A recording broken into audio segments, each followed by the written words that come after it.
Hi, I'm here with Dr. Kevin Huff, and we're going to talk about headaches and how it could be related to oral facial pain. Dr. Huff, please tell us what you know about headaches. I know a lot of people have this problem and it can be chronic, and it's hard to figure out just where it comes from. Uh, Headaches are a real headache. To be honest with you, it's first important to realize that there are primary headaches and there are secondary headaches. And primary headaches are headaches that have the headache is the problem. Secondary headaches are headaches that are caused by something else. For instance, a hangover would be a good secondary headache. I mean, you drank too much and you've got a headache related to that. Okay. Or poor sleep. You didn't sleep well, so you've got a headache because the way your body's reacting. Or worse yet, a tumor. If you have a tumor that you have, and then that's causing chronic headaches, those are secondary headaches. Those are totally outside of my field of expertise. However, we have to determine what's primary and what's secondary. Primary headaches, there's a whole array of primary headaches. That probably the most common one is a migraine headache. There are other types of headaches like cluster headaches and a whole group that we call the TACs, or the trigeminal autonomic type of headaches.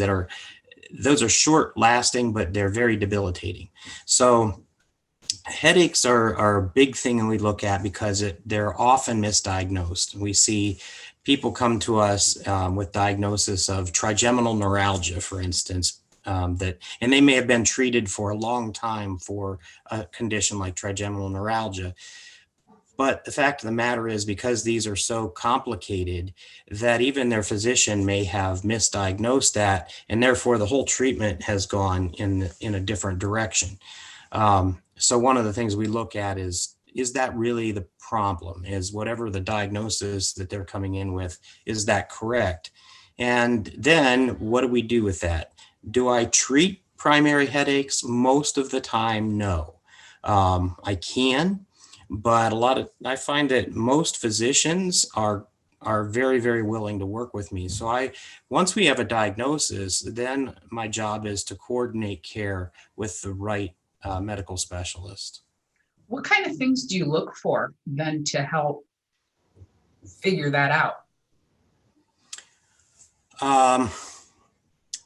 There's a whole diagnostic criteria that is the International Headache Classification System. So it's really too complex to get into, but there are one of the things we often will do is get an MRI. I mean, we want to rule out that there's no secondary cause.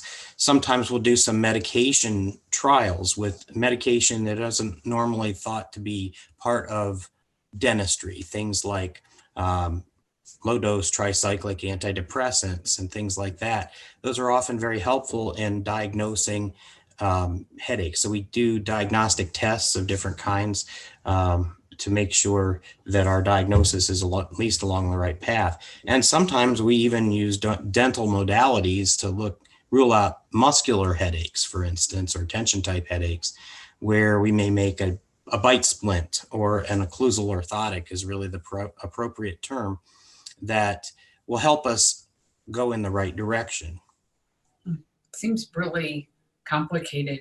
And I know anybody who has a headache would probably want to look into other means to resolve that, because can be so debilitating. So thank you for that information.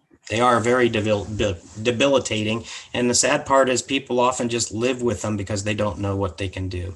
And one of the other secondary headaches that's really important that we look at is, and I'd like to highlight that, is something called a medication overuse headache.